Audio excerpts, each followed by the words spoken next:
Et salut à tous les amis, c'est CryptoPartage, c'est un plaisir de vous retrouver pour cette nouvelle vidéo d'analyse du 20 janvier 2022. Tout d'abord, j'espère que vous portez tous et toutes très bien. Au niveau de la map crypto, vous voyez le BTC 42 000 $. Il résiste plutôt bien aux petites péripéties qui se passent actuellement sur le marché US, notamment sur le SP500 et le Nasdaq qui ont beaucoup plus de mal actuellement. Et le Bitcoin, lui, résiste plutôt bien, donc ça, c'est vraiment cool. Du côté de l'Ether, 3100 $. Et pour le reste de la map crypto, on a pas mal d'altcoins qui sont dans le rouge très léger, notamment ADA qui a un petit peu de mal, qui cale un petit peu, Solana aussi, Avax pareil, mais on a aussi quelques cryptos qui sont dans le vert, Luna plus 6%, Atom encore lui plus 7% de retour à 40 $, HBAR aussi qui est très légèrement dans le vert, et aussi le FTT dont je vous avais parlé, il me semble, dans une vidéo, enfin il y a de ça pas très longtemps, j'ai dit qu'il y avait un setup très intéressant qui se met en place sur le FTT, donc là plus 8%, 48 $.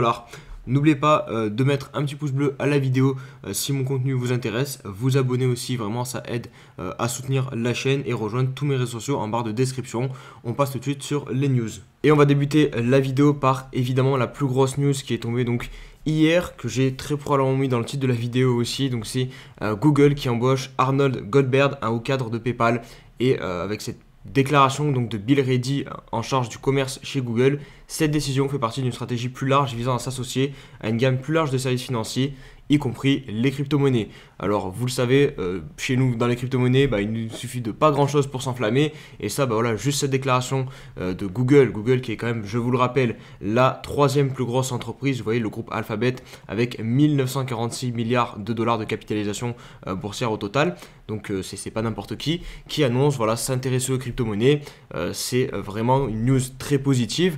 Et on en reviendra, mais vous le voyez, sur le cours, il n'y a pas eu forcément de grosses réactions et ça montre plutôt dans quel état de marché on est actuellement. Parce qu'à l'époque, on aurait eu une news comme ça, je pense que le marché aurait directement pricé ça. Et là, ça vous montre vraiment qu'on est peut-être sur un marché un petit peu différent actuellement sur les cryptos. On a Cryptomatrix qui rejoint un petit peu du coup ce que j'étais en train de dire. En fait, on a vraiment la confirmation que du coup, on est dans un marché plutôt en berne, plutôt dans un marché baissier actuellement sur les cryptos. Parce que rappelez-vous à l'époque, pour ceux qui étaient là, parce que peut-être qu'il y a des personnes qui n'étaient pas là durant la première phase du bull run, mais dès qu'on avait des news comme PayPal qui ajoute les cryptos comme moyen de paiement, ou Tesla, tout ce qui a été lié avec Elon Musk, ou encore l'IPO de Coinbase en bourse, et on a eu à chaque fois le prix du Bitcoin qui haussait suite à ces news. Et là, en ce moment, on a beau avoir des grosses news, et franchement, elles sont similaires à ce que l'on avait auparavant avec toutes les news que je vous ai citées là, et je vous en montrerai encore dans la vidéo parce qu'on a eu pas mal de news vraiment ces 2 derniers jours. Juste après, voilà, je finis ce petit point. Et c'est vrai que là, le marché ne réagit pas positivement à ces news, donc ça montre bien que finalement, on est plus dans un marché qui est baissier plutôt qu'un marché haussier. Et juste pour conclure sur cette partie, ça montre bien finalement que les news, il faut en général les prendre avec des pincettes sur tout ce qui est corrélation avec le prix, puisque vous le voyez, là on a des grosses news, il n'y a pas d'augmentation, et des fois quand on est dans un marché haussier, vous avez des grosses news et ça monte, mais en fait c'est uniquement parce que nous sommes dans un marché haussier. Donc forcément, voilà, les gens vont interpréter et relier directement la hausse des prix à une news, alors qu'en fait dans le fond c'est juste parce que le prix est en train de s'apprécier, que la tendance est haussière et que du coup le prix continue de monter. Mais c'est pas forcément lié aux news, parce que potentiellement les news elles sont déjà pricées avant ou elles sont en train de se faire pricer. Mais voilà, il faut vraiment faire très attention en fait avec la corrélation assez facile sur laquelle on peut tomber, donc de vraiment corréler au prix une news à chaque fois. On enchaîne avec une news qui est pour le coup un peu plus négative, celle-ci, c'est Crypto.com, donc un des plus gros échanges de crypto-monnaies qui a subi un hack. Alors j'ai pas pu vous en parler dans la dernière vidéo parce que tout simplement hier j'ai pas fait d'ADJ, mais en gros du coup là on arrive sur la fin de l'histoire. Il y a eu un hack sur Crypto.com, 33 millions de dollars dérobés en Ethereum et en Bitcoin. Ça n'a pas été encore confirmé par l'entreprise, nous dit Grégory Raymond. Par contre il y a 400 wallets qui ont été touchés et toutes les victimes ont été remboursées. Donc voilà, si vous avez été victime en soi, vous n'avez pas dû le voir sur votre wallet, je pense. Et surtout, Crypto.com ont réussi à rembourser l'intégralité des fonds dérobés directement. Donc ça montre encore une fois le sérieux de cette entreprise. Mais aussi, petit point, on peut faire encore un petit peu de prévention sur ça. Faites très attention avec les cryptos que vous laissez sur les échanges centralisés parce que vous n'êtes pas à l'abri de ce genre d'hack. Après, voilà, quand c'est des gros échanges comme ça, comme Crypto.com ou Binance, bah, vous avez la chance d'avoir une assurance. Il me semble que leur assurance est de 150 millions de dollars à peu près, donc ils peuvent rembourser jusqu'à 150 millions de dollars. Donc là, vous voyez on avait encore un petit peu de marge, mais voilà, il vaut mieux être prudent et ne pas hésiter à diversifier ses cryptos en les mettant sur plusieurs échanges, en les mettant aussi sur des wallets décentralisés. Comme ça permet voilà, vraiment de diviser son risque. La grosse entreprise Intel qui pourrait bientôt dévoiler une puce dédiée au minage du Bitcoin. Donc ça c'est très intéressant puisque voilà, le minage du Bitcoin c'est un sujet qui fait souvent tort au BTC parce que c'est très énergivore et que du coup il faut beaucoup d'énergie et que potentiellement l'énergie peut provenir d'une source qui pollue la nature. Là forcément si on produit des puces qui peuvent diminuer cette consommation d'énergie, c'est forcément très positif. Alors cette puce sera a priori dévoilée donc durant la conférence de l'ISSCC au cours du mois de février et c'est quasiment sûr. J'avais vu passer aussi notamment sur un tweet de Grégory Raymond que c'était une news quand même pas mal confirmée. Donc en théorie voilà, c'est à prendre avec des pincettes parce que pour l'instant ils ne l'ont pas vraiment annoncé, mais c'est quand même vraiment pas mal probable. Alors vous êtes très probablement pas passé à côté de cette news, donc c'est Microsoft qui fait l'acquisition du studio de jeux vidéo d'Activision Blizzard. Donc c'est un studio qui développait notamment le jeu Call of Duty. Donc le prix c'est près de 70 milliards de dollars pour cette acquisition pour Microsoft. Et par contre la déclaration qui va nous intéresser nous c'est celle-ci. Donc c'est Microsoft qui déclare cette acquisition va accélérer la croissance des jeux de Microsoft sur mobile, PC, console et le cloud tout en fournissant les bases pour le métaverse. Donc une entreprise, enfin c'est même pas une entreprise, là c'est vraiment une géante entreprise, ça fait partie des GAFAM qui s'intéressent au métaverse. Donc voilà, ça montre vraiment que le métaverse c'est vraiment quelque chose qui est là pour durer et que ce n'est pas juste un phénomène de mode. Et navigateur internet, ça bouge aussi. Alors nous dans la crypto on connaît pas mal le navigateur Brave, c'est d'ailleurs le navigateur que j'utilise et c'est le premier navigateur qui s'est vraiment focus sur l'univers de la crypto-monnaie en développant notamment sa propre crypto-monnaie, donc le BAT. Et là on a Opera, donc c'est aussi un navigateur assez connu mais qui du coup n'était pas encore vraiment à fond dans la crypto-monnaie. Et là ils lancent vraiment leur navigateur centré sur le web 3.0. Alors ce navigateur nommé Crypto Browser a pour objectif d'aider les crypto-monnaies et le web 3.0 à devenir plus grand public. L'idée de proposer une nouvelle expérience au sein du web décentralisé en facilitant la navigation sur les applications décentralisées, les plateformes de métaverse et des jeux de blockchain. Alors concrètement, qu'est-ce que ça signifie en fait? Ils vont dans le navigateur directement intégrer un VPN et un bloqueur de publicité. Il sera aussi possible d'accéder directement aux plateformes de NFT, les marketplaces, ainsi que les applications Telegram et Twitter. Et surtout, il y aura directement un wallet où vous pourrez détenir votre propre clé privée, donc directement un peu comme sur ce qu'on a sur BAT actuellement. Donc voilà, c'est le genre de choses très intéressantes qui va encore une fois aider à l'adoption des crypto-monnaies. Et enfin, on va finir sur le fil Twitter, donc juste ce petit tweet aujourd'hui que je vous partage donc de CryptoPixou qui met en avant le rapport entre le prix du BTC et l'augmentation du nombre de followers des principaux comptes Twitter. Et vous allez voir, c'est assez choquant, assez bluffant. Donc là en bleu c'est le prix du Bitcoin envers le nombre des followers des principaux comptes Twitter, enfin des comptes crypto Twitter en gros, du crypto Twitter français par contre, faut bien le notifier aussi. Et vous voyez, on a vraiment une corrélation extrêmement forte. Là c'était la première vague du bull run, hop, les comptes qui prennent énormément d'abonnés, le crash, hop, ça s'arrête.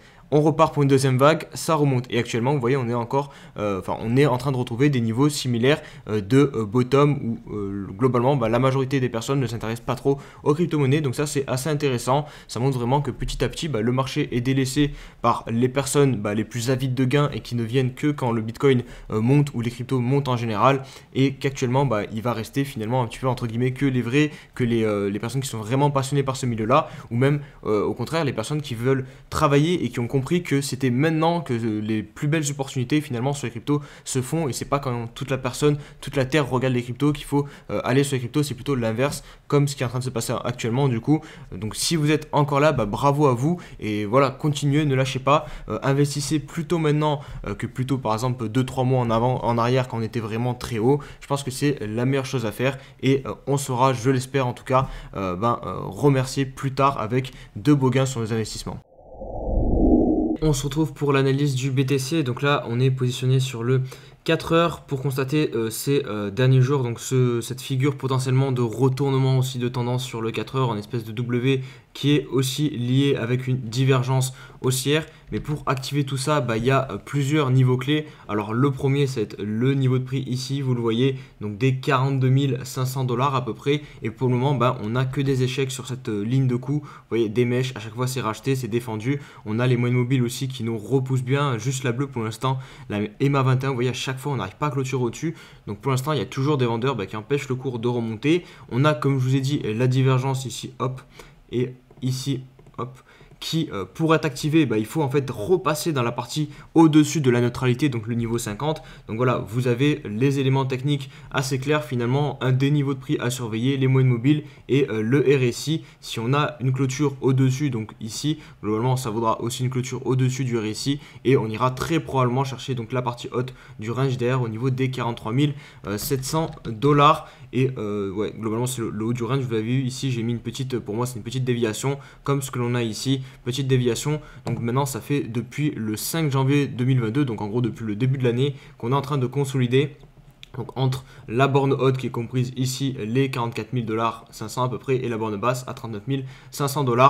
Et maintenant il faut attendre une sortie de ces deux niveaux là, soit par le haut soit par le bas, pour voir la prochaine direction du BTC. Mais en tout cas c'est vrai que pour l'instant on a quand même les éléments potentiels et possibles pour venir poser un bottom. Tant qu'on tient en fait ce point bas ici, hop, pour l'instant on pourrait dessiner un W et ensuite repartir. Mais ceci n'est que supposition pour le moment. Je voulais aussi vous montrer rapidement, alors pour ceux qui n'étaient pas là hier en live sur Twitch, sinon ceux qui étaient là en live hier sur Twitch, vous avez déjà vu ça. En fait, c'est donc le Nasdaq et le SP 500. Vous voyez ici, le 10 janvier 2022, on a fait un point bas. Hier, on a fait un nouveau point bas plus bas que celui-ci. Et sur le BTC, si je prends le 10 janvier 2022, on est ici, à la mèche donc ici où on a fait 39 500 $. Et hier, vous voyez qu'on n'a pas enfoncé le point bas. Donc ça veut dire quoi? Ça veut dire que le BTC est en train de se décorréler petit à petit des marchés boursiers, du Nasdaq et du SP 500 en tout cas, puisqu'il baisse moins vite que lui. Et ça, c'est plutôt intéressant parce que depuis pas mal de temps maintenant, à chaque fois que le Nasdaq et le SP 500 baissaient vraiment fortement, on avait quasiment la même baisse du côté du BTC. Et là, on voit vraiment qu'à 40 000 $, c'est un vrai support et il y a vraiment des personnes qui défendent ce prix sur le Bitcoin. Au niveau de l'Ether, pas de quoi s'enflammer pour le moment. On est aussi en train de développer potentiellement une figure de bottom sur le daily, mais elle est moins nette que celle du BTC, puisque pour l'instant, vous voyez, je vais vous mettre la paire Ethereum contre le Bitcoin. On est sur 3 journées de baisse, donc depuis au niveau du très court terme, l'Ether baisse tient moins bien que le Bitcoin en tout cas. On est, vous voyez, quasiment revenu au niveau des clôtures du début du mois de janvier sur le daily. On a, ceci dit, en signe potentiellement positif, si on venait à corriger encore un petit peu, donc enfoncer ce point bas, on pourrait marquer une divergence haussière. Donc encore une fois, ça c'est potentiel. En gros, si on fait quelque chose comme ça, hop, après on repart. Du coup, on fait quelque chose comme ça et hop, on repart. Mais du coup, il y a encore toute cette phase-là à faire derrière. Donc voilà, c'est uniquement de la spéculation là que je vous fais. On a aussi la trend, vous voyez ici, qui peut être assez pertinente. On en est encore un petit peu loin. Et pareil, au niveau du cours, on a encore de la marge avant de récupérer la trend baissière. Les moyennes mobiles sont pas mal loin. Donc voilà, il y a eu un gros dump assez puissant sur les terres ici, quand on est passé de 3 900 $ jusqu'à 3 000 $ quasiment. Donc voilà, c'est pour ça qu'il faut du temps pour que le cours se rétablisse tranquillement sur les terres. On passe maintenant sur vos altcoins que vous m'avez demandé en commentaire. N'hésitez pas d'ailleurs à le faire dans cette vidéo si vous voulez que j'analyse vos altcoins pour les prochaines vidéos. Je les note, vous voyez, j'ai mis une petite liste ici et j'en passe 2 ou 3 dans cette vidéo. Donc dans cette vidéo, on va faire Theta et AXS, donc le token de Axie Infinity. Pour Theta, on est toujours sur la zone des 4 $, donc gros support weekly assez long terme, même si là ce qu'on est en train de faire c'est pas forcément ce qu'il y a de plus beau. On est en train de clôturer très légèrement en dessous de ce dernier point bas. Alors tant que ça reste très légèrement en dessous, ça va, puisque du coup on pourrait en gros venir plus ou moins chercher la liquidité qu'il y a dans ces mèches, gratter toute cette liquidité. Mais voilà, j'aimerais voir une réaction maintenant arriver sur le prix du Theta, ça serait plutôt cool. Sur le daily, on a de quoi poser une une structure de retournement. Vous le voyez, le W ici, potentiel, attention, c'est bien potentiel, pour être très propre si on réussit à relancer la tendance. Mais pour le coup, si vous pariez sur cette possibilité, vous allez contre tendance, puisque on est sur une tendance baissière, que ce soit sur le daily, que ce soit sur le weekly. Les moyennes mobiles, vous le voyez, sont bien orientés à la baisse. Donc au final, la chose la plus probable, c'est de perdre ce support en théorie sur Theta, puisque nous sommes dans des tendances baissières. Mais voilà, je vous partage plutôt les scénarios haussiers parce que voilà, on a envie de se rassurer un petit peu. Mais c'est pas parce que je vous partage des scénarios, je vous dis voilà, il y a le W, que forcément il va y avoir le W. En théorie, c'est même pas la chose la plus probable parce que comme je viens de vous dire, nous sommes sur des tendances baissières. On poursuit avec AXS et là pour le coup c'est encore, je ne veux pas dire dégueulasse, mais c'est du moins voilà, c'est un couteau qui est en train de tomber. On est monté énormément à la verticale sur AXS. Donc voilà, rentrer agressivement, en tout cas pour de l'investissement actuellement, c'est beaucoup trop risqué selon moi. Il faut vraiment attendre soit une consolidation, parce que là on arrive sur une zone qu'on a quand même travaillé un petit peu ici pendant ce pump. Le pump il s'est fait en deux temps, une phase ici, phase de consolidation et une troisième phase de pump. Et du coup là on revient sur cette zone-ci, donc peut-être qu'on va réussir à poser le bottom ici. Vous voyez la moyenne mobile 50 périodes est située dans cette zone-ci aussi, donc potentiellement on va poser le bottom ici. Mais si on prend le Fibo de retracement, je pense que la zone de rechargement est un petit peu plus basse. Quoique elle commence ici, donc non, vraiment ici ça peut être une zone où sur Axie on va venir poser le bottom, donc une zone intéressante pour investir. Mais quand même j'attendrai un peu plus de consolidation, au moins peut-être une reprise sur le daily, au moins valider un petit W, quelque chose qui montre que voilà, les acheteurs sont de retour et réussissent à repousser les vendeurs. On va conclure avec la question de labo. Alors aujourd'hui on se retrouve sur une vidéo du Road to 10K, celle d'hier, où vous avez été très nombreux donc à commenter. Je vous en remercie grandement, à me donner des conseils sur le sujet de la vidéo, donc qui était la vente ou non de mon bac de Casper. Alors en commentaire, je vais pas mentir, il y a eu beaucoup plus de personnes qui m'ont dit de garder le Casper, mais ceci dit, j'ai fait le sondage sur Twitter pour faire voter la communauté, et vous avez été à 41,9% à me dire de vendre ce bac de Casper, donc je vais devoir m'exécuter. Il reste une heure, donc peut-être, non je pense pas que quand vous verrez la vidéo vous pourrez encore venir voter, mais si vous n'avez pas encore voté, n'hésitez pas à le faire, peut-être réussir à rattraper le retard, mais même je pense que voilà, ce sera pas possible. Donc on va devoir vendre le bac de Casper, je le ferai très probablement cet après-midi ou ce soir et je vous en parlerai sur Twitter. Tant que vous ne voyez pas le tweet où je dis j'ai vendu le Casper, c'est que je n'ai pas vendu, et franchement c'est dommage parce que au final en vrai ça va me faire un petit peu, enfin pas un pincement au cœur, mais je vais être un peu deg de le vendre parce que j'ai analysé hier le projet quasiment tout l'après-midi et franchement il est pas dégueulasse. C'est juste en fait la partie de la token économie qui est pas folle, puisque on a 10 milliards de jetons Casper en total, ce sera la circulation totale. Il y a uniquement 3 milliards qui sont actuellement en circulation, donc c'est vrai que ça crée quand même une inflation assez forte sur le token, mais sinon le projet lui est plutôt cool et je serais pas du tout étonné qu'on ait un x10 un jour sur ce projet. Enfin bref, voilà du coup pour cette vidéo aujourd'hui les amis. Si elle vous a plu, vraiment n'oubliez pas comme d'hab de mettre le gros pouce bleu, un petit commentaire, voilà, mettez des petites fusées comme je fais des fois aussi en commentaire, on s'en fout, c'est pour le référencement, et on se dit à demain pour une nouvelle vidéo. Allez, ciao ciao.